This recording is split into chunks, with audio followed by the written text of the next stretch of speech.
This video contains spoilers for the Celestial Legendary Challenges, more specifically the Range DPS one. So yes, it is a spoiler, but it is also meant as a guide if you're stuck on that challenge or curious and you want to take a look at it. So now I'm going to go off and describe the other challenges very briefly. Basically, each of the Celestial challenges are as follows.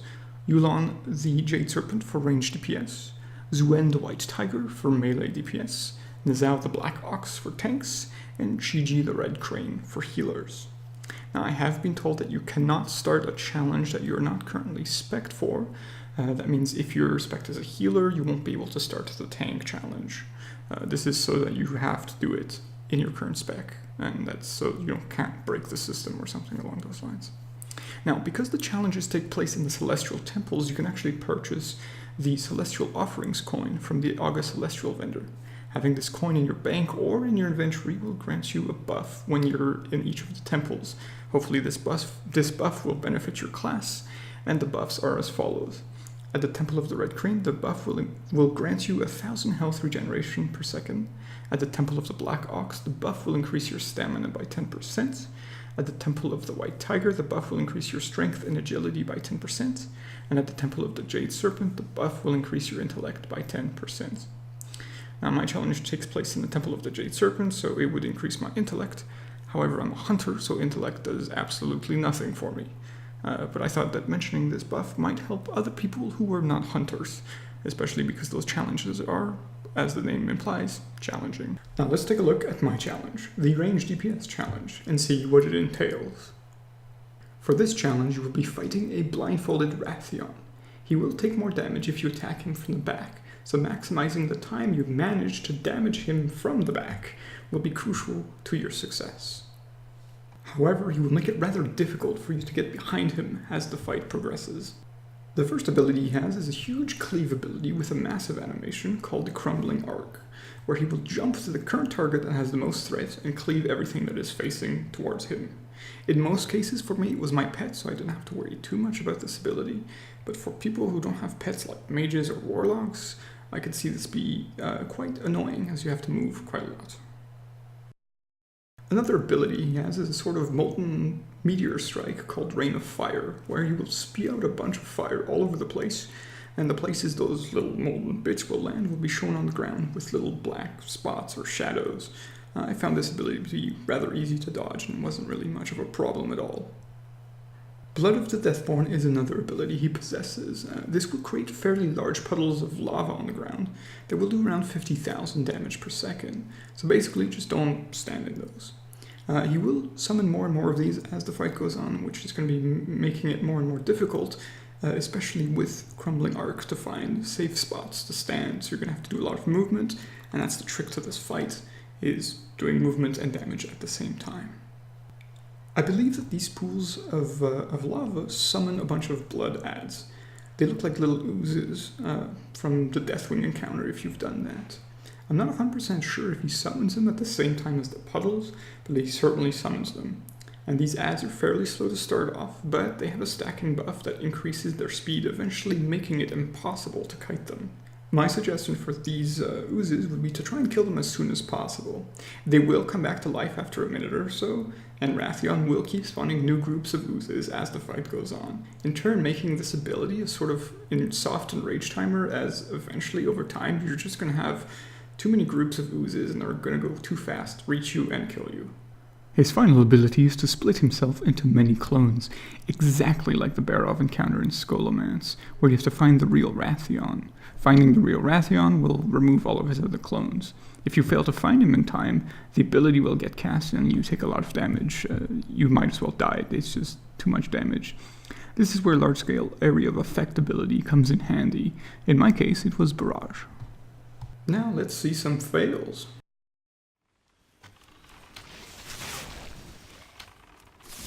That is enough. That is enough. If you leave the arena through the doors, it will reset the encounter, which can be quite handy. Eventually I had to switch out some talents and glyphs to have a better AoE attack to take out his clones, so in that case it was Barrage, as I mentioned. I also switched my pet to a tenacity pet, which is a tanking pet, so that he has more health and takes less damage. This was to increase the survivability of my pet. I also used the Mend Pet Glyph, which increased the healing my pet took, once again increasing its survivability. As keeping my pet alive was crucial for me, as my pet does a large portion of my damage, because I was playing a Beastmaster Hunter. So I wanted to keep my pet alive at all costs, so I could keep my damage up and finish the fight. So now let's take a look at my successful attempt, shall we?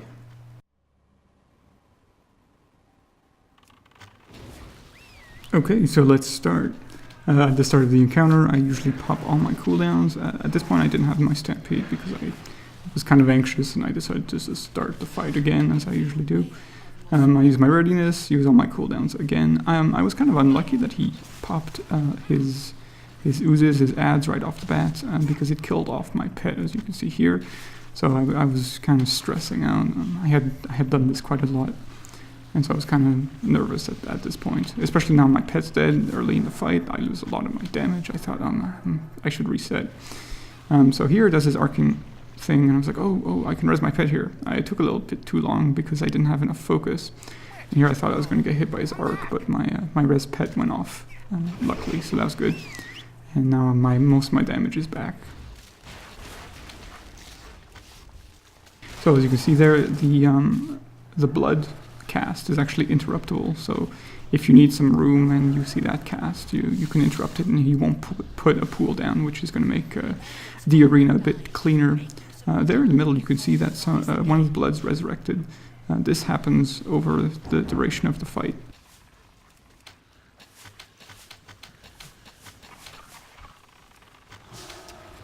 And here's more bloods that are rezzing, and Wrathion is creating more bloods. And there's a lot of bloods at this point. I'm kind of freaking out. So I actually try to call my pet back. I put it on passive so that it's following me instead of attacking Wrathion. I'm trying to take out these bloods as much as I can.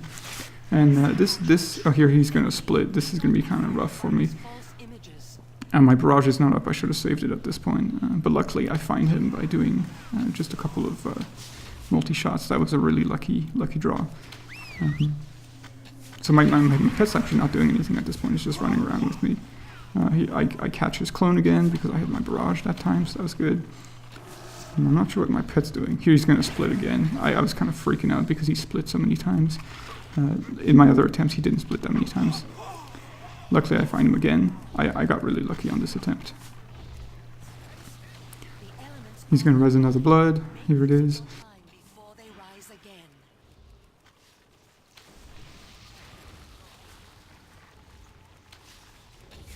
Be aware of your surroundings.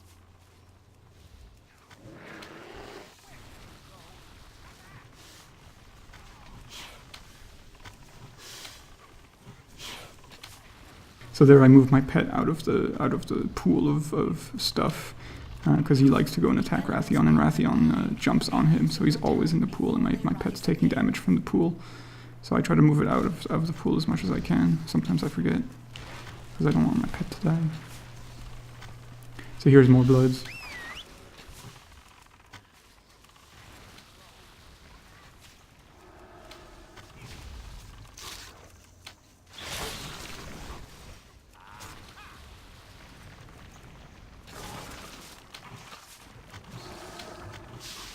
So it gets kind of tricky after a while, especially when there's a lot of blood, because you're trying to balance your DPS between killing the bloods before they get to you and DPSing Wrathion, because the longer the fight goes on, the more bloods there are.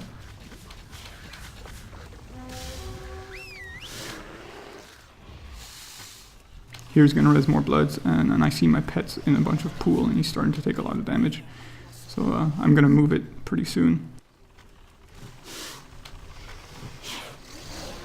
So here I move it to where I am standing, but as soon as I move it, he casts a pool right on top. So I have to move it back to somewhere else. So yeah, if you have a pet, be careful so that it doesn't take damage from the pools.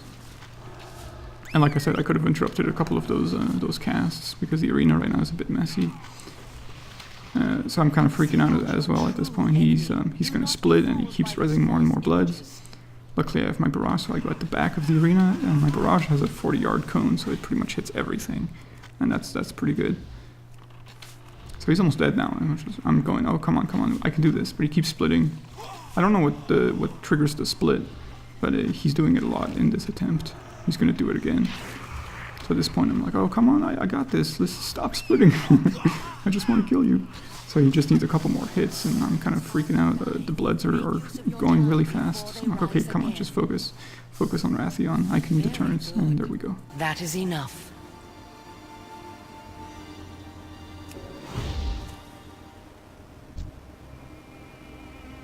Ha! A lopsided challenge. Do you see? Power without vision causes only random chaos and destruction.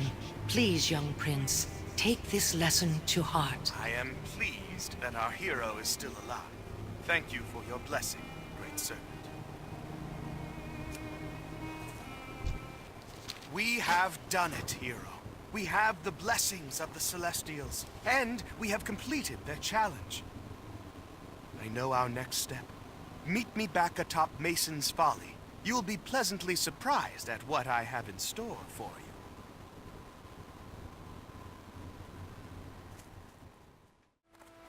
Welcome back, champion. Excellent work with the Celestials. Can you believe how chatty they were? I just wanted them to hand us our reward, but they would just talk. I'm sorry, where were we? Oh yes, I have something for you. The very spirits of Pandaria are supporting us in our grand crusade. Behold!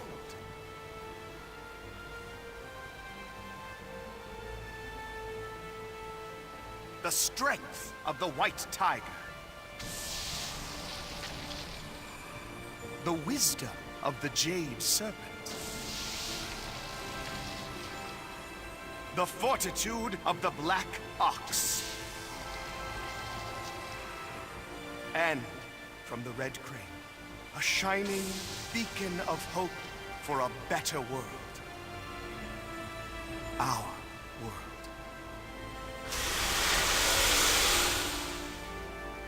There! It is ready. These Pandaren question everything. I can custom tailor a cloak of your preferred abilities. Choose wisely. The cloak contains only a fraction of its potential power. I'm already hatching a plan to augment it.